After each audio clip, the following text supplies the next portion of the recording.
चले आगे बढ़े। आपको इससे पहले ये वाला हमारा चीज समझ में आ गया है ना? ठीक है, ये 3 नए कानून यही हो गया, आईपीसी, सीआरपीसी और एविडेंट एक्ट। इस तीनों को परिवर्तित करके नया नाम दिया गया भारतीय न्याय संहिता, नागरिक सुरक्षा संहिता और भारतीय साक्ष्य अधिनियम। बात समझ में आया?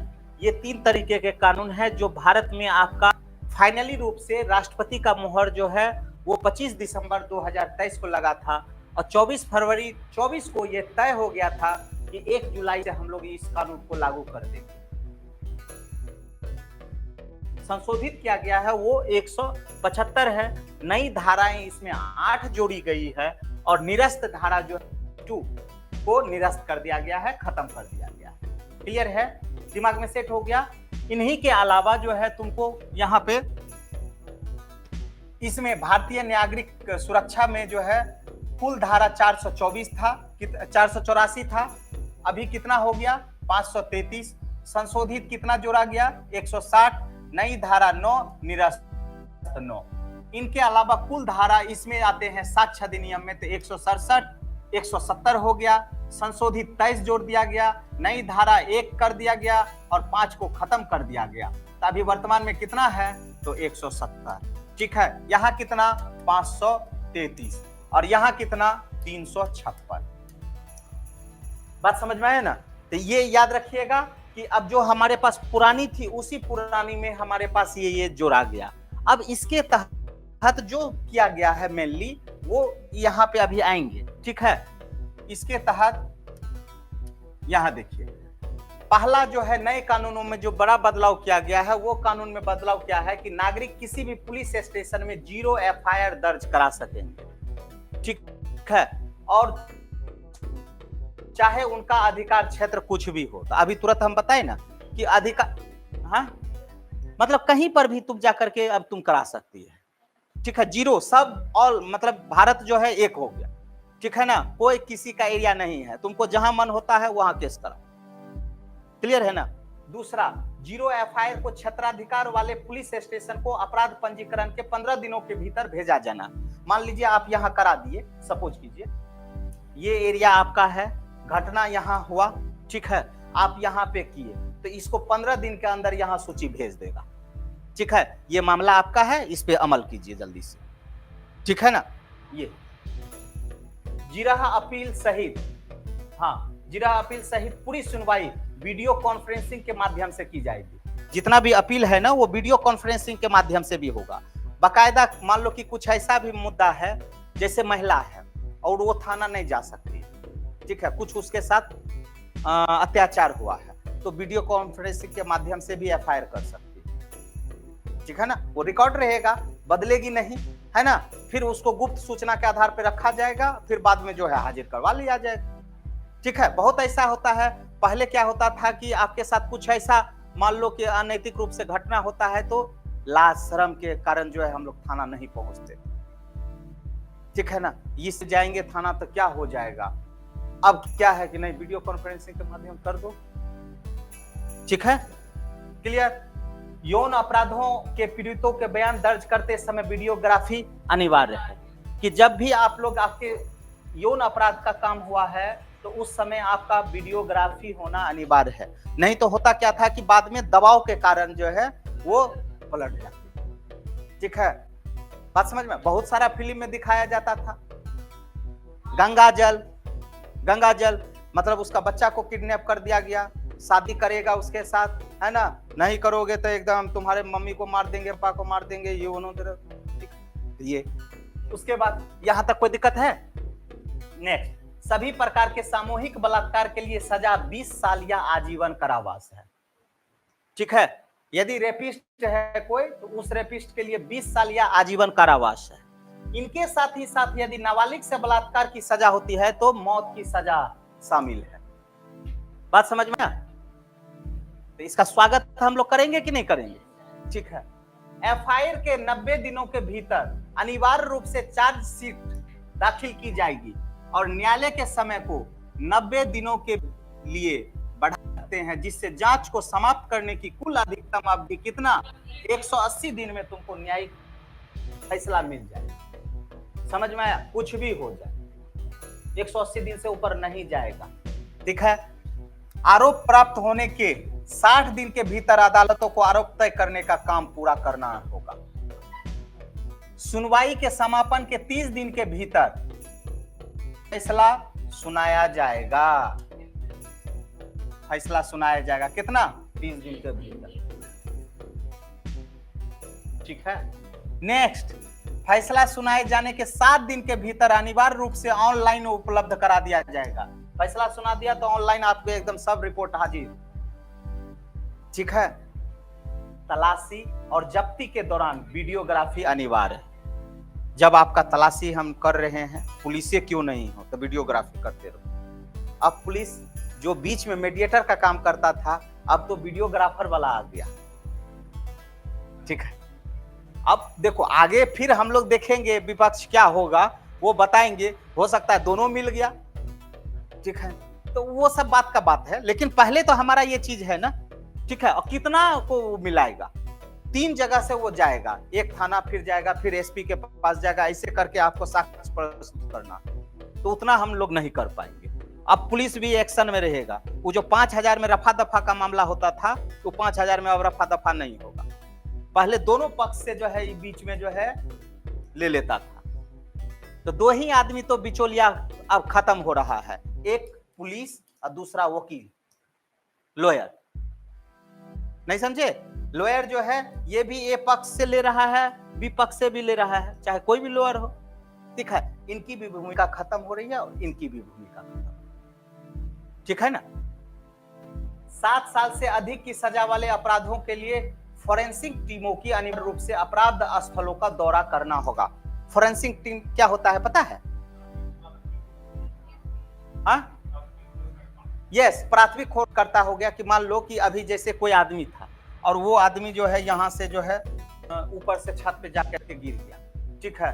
गिर गया कि उसको धक्का, कि वो स्वतः गिरा है, तो जहां उसका निशान बनेगा से उसको पता चल जाएगा कि ये धक्का मारा गया है कि वो स्वेच्छा से गिरी। नहीं समझे? जैसे स्वेच्छा से कोई गिरेगा तो कैसे स्टाइल होगा गिरने का।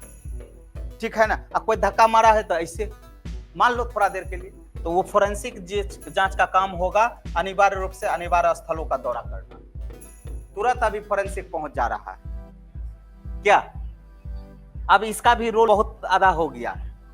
जिला स्तर पर मोबाइल एफएसएल की तैनाती होगी। मोबाइल एफएसएल मतलब समझते हो? हाँ, मोबाइल उसका जो है एक लोकेशन, ये सभी चीज जो है दायरा रहता है। ठीक है। उसका भूमिका रहेगा जिला स्तर पर। ठीक है।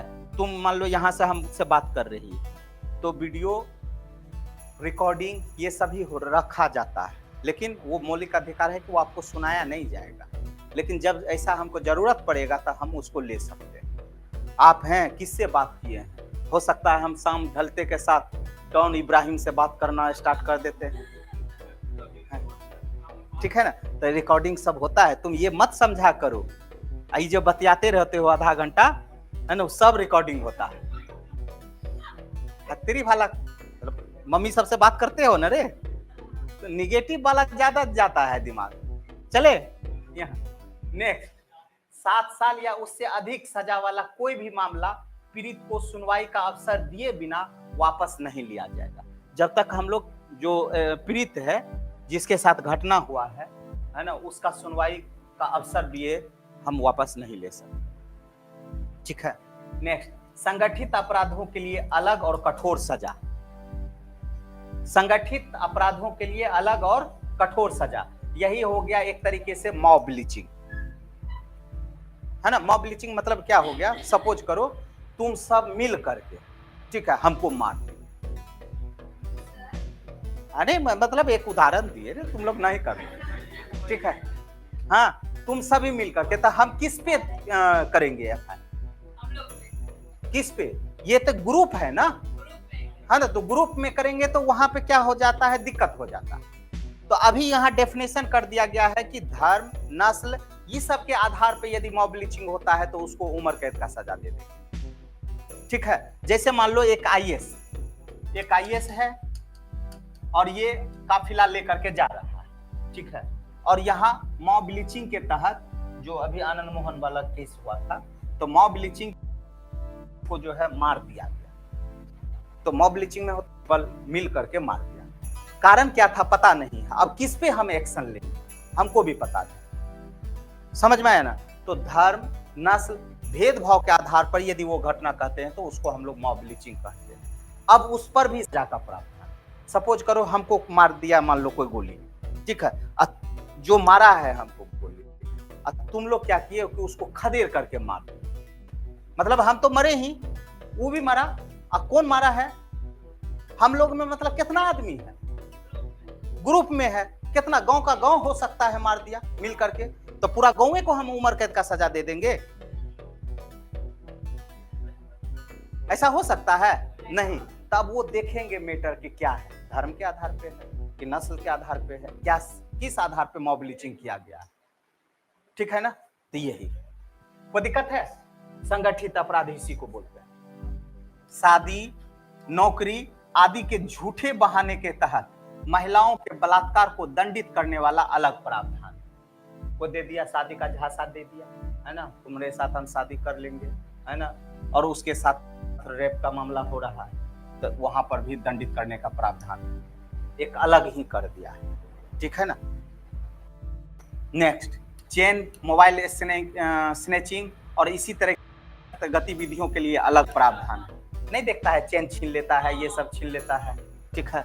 नेक्स्ट, बच्चों के खिलाफ अपराध के लिए सजा को 7 साल से बढ़ा करके कितना साल कर दिया गया? 10 साल का सजा।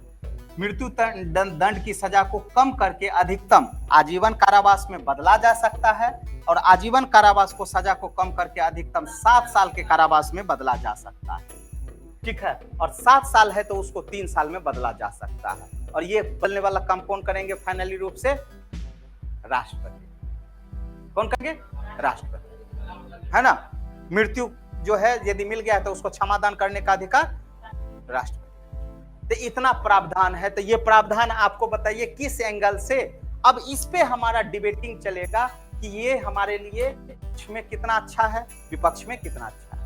मेरे ख्याल से विपक्ष की संभावना कम है ना, पक्ष वाला मजबूत पक्ष है। तो इस नए तीनों कानून जो है स्वागत कीजिए और सराहनीय कीजिए, और इस पे अमल भी हो। ठीक है ना? क्या बोलो, गलत बोल रहे हैं? अब इसमें जो मेन बात है वो मेरा ये है, बदल गई आईपीसी की इन धाराओं की पहचान।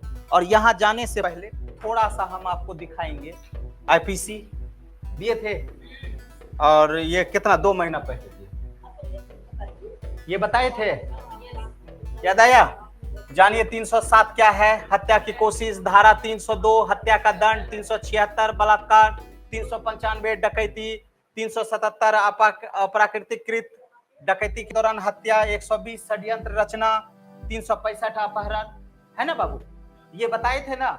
इसमें थोड़ा सा चेंजिंग कर, और थोड़ा सा चेंजिंग क्या हो गया? तो अब यही चीज हम दो, बदल गई आईपीसी की इन धाराओं की पहचान। जैसे देशद्रोह पहले जो है क्या था? 124 के तहत था। भारतीय न्याय संहिता में अभी कितना है? धारा 152। गैर कानूनी सभा, है ना, धारा कितना था? 144। धारा अब कितना में चला गया? 189। हत्या 302 के तहत तुमको हत्या जो किए हो तो उम्र कैद की सजा सुनाते हैं। अब तुमको 101 के तहत फांसी की सजा सुनाएंगे, है ना। हत्या का प्रयास, है ना, 307 हत्या का प्रयास किया जाता था, अब कितना पे आ गया वो? 109। चले आगे बढ़े। दुष्कर्म, ठीक है, 376, अब कितना? 67। मानहानि धारा 399 में था, अब कितना आ गया? 356। ठगी का मामला 420 था, अब कितना है? 300। हाँ, ये याद रखिएगा, देशद्रोह 152, और स्पेशल देशद्रोह को परिभाषित भी कर दिया गया है। एकदम याद रखिएगा, देशद्रोह को परिभाषित कर दिया गया है। नेक्स्ट, गैर कानूनी सभा है, वहां पर भी उसका भी परिभाषित कर दिया गया है। वो 89 में 189 धारा 101 के तहत क्या है? हत्या। धारा 1 के तहत जो पहले 302 था तो उसको जो है 101 आ गए। हत्या का प्रयास 109, और दुष्कर्म 63, और मानहानि 356, और ठगी 316। ठगी 316।